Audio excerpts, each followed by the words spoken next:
A few disclosures before we begin. I was an Apple retail employee for 2 years and amicably resigned in favor of full-time, post-college employment several months before this unfolded. Additionally, the central issue of this post seems minor. I didn't want to change my password, so some may find this more appropriate for a petty revenge sub, but as it involves an extensive court battle, I think a pro-revenge context is a better fit. Although the main issue will definitely make me look stubborn, it was the final straw based on Apple's corporate attitude throughout the issue. About 1.5 years ago, I was having issues with both my MacBook and iPhone and went on to schedule a Genius Bar appointment. This used to be an easy task. You just went to the support site and scheduled one. But over time, Apple has attempted to reduce the load on the Genius Bars by putting up various roadblocks to getting an appointment. I assume management decided that this is cheaper than hiring more staff, and that most of the customers are dedicated enough to still buy Apple tech despite the blow this causes to customer service. After finally jumping through a number of hoops to get a Genius Bar appointment, I'm prompted to enter my Apple ID and password. I'm told that, since it's been 3 months, I need to change it, for what is now probably the 10th time since having that ID. I can continue to use it on the App Store and iCloud, but if I want a service appointment, I must change it. Having gone through this for the last several times to get an appointment, I finally reached my limit, decided it was an unnecessary step to just get my product serviced, and escalated the matter through the BBB. Apple's initial response to the BBB was a form letter saying that I needed to just change the password for security reasons, and that they wouldn't make any exceptions. I responded again, indicating that this was poor customer service and incongruent with the principles that all employees are trained in. Their next response was that Apple considers this matter closed. I disliked that response. It's corporate speak for, "You're not worth our time anymore. Go away." The BBB closed the case shortly thereafter.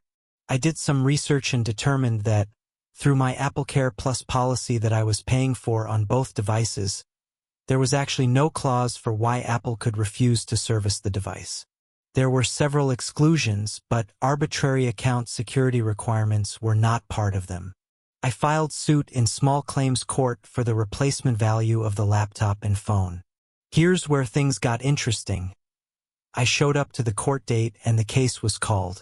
I went up to my podium, and at the defendant's podium appeared the manager from the store I used to work at.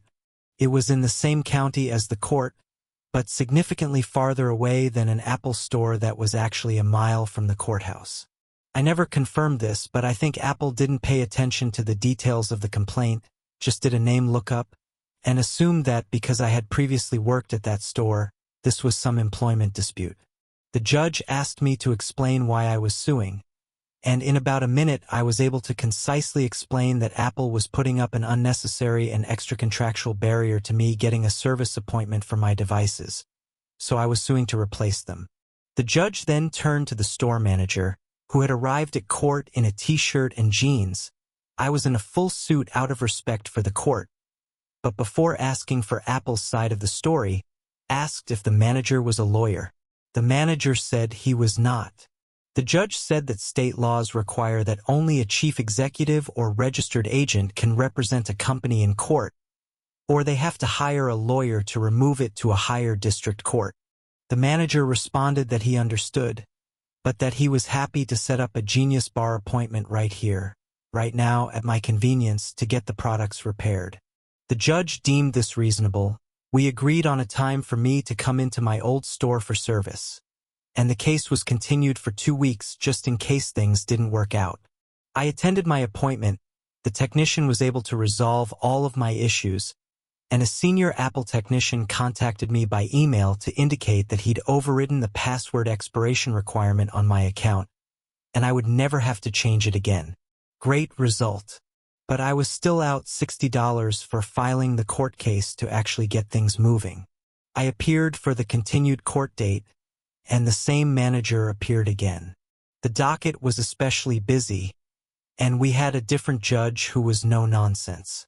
We were called, and I indicated that while we were able to resolve the problems with my equipment, I should not have had to sue Apple to get this type of treatment, and believed that I should be awarded the $60 in court fees. The judge turned to the store manager and asked if he was a lawyer.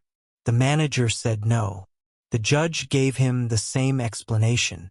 The manager argued that he still believed the court fees shouldn't be Apple's responsibility, and the judge, pressed for time, turned to me and said, "I assume you don't want to have to come back here again for them to get a lawyer?"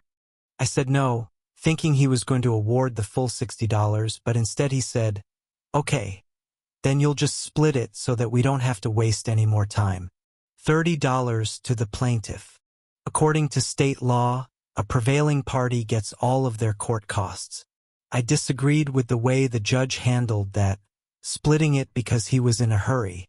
I reached out to Apple's paralegal who had emailed me right after the original trial to confirm the appointment, cited the relevant law, and asked Apple to just cut me a check for the full $60. Otherwise, I would have to appeal, which was an extra $125. They would surely lose and then owe me $185. I was appealing to their common sense. They didn't have any, responding that they would follow the court's judgment only and cut a check for $30. I think their stubbornness continued in assuming that I was bluffing about the appeal. So I appealed. Since small claims is a subordinate of the district court, it went to the circuit court. This was a higher-level court. No shortcuts. I appeared for my court date, and again the same manager showed up. The judge was pleasant to everyone. I presented my case, that the lower court only awarded partial costs and state law required that I get the entire amount since judgment was entered in my favor. The judge turned to the manager. "Are you a lawyer?" He said no, but he had a letter from Apple's chief legal counsel saying it was okay for the manager to represent them. The judge did not like this. "Apple does not decide what happens in my courtroom. You need an attorney, so we'll need to continue this case." The judge turned to me. "Do you object to a continuance for the defendant to get an attorney?" I said, "Yes, Your Honor, because they've been told 3 times now that they need to have a lawyer, and they keep sending the same person to argue on their behalf." The judge turned to the manager, and with a sarcastic grin, said, "Sorry, judgment was entered in my favor for $185. As if that wasn't good enough, after 30 days, Apple still hadn't paid. I reached out to the paralegal again, and they said they were still looking into their options. Again, Apple seemed to think they were above following court instructions, but they seemed to have forgotten that I used to work for them. I had my credit union look up one of the old ACH transactions from my payroll and asked them what bank that was drafted from. I went back to court, filed garnishment proceedings against Apple via that bank, and the bank cut me a check within days. TLDR, Apple was very difficult to deal with regarding basic service. I had to go to court to get it resolved. They repeatedly ignored court instructions regarding legal representation and were eventually held responsible for the full costs. When they didn't pay the judgment, I successfully garnished the funds.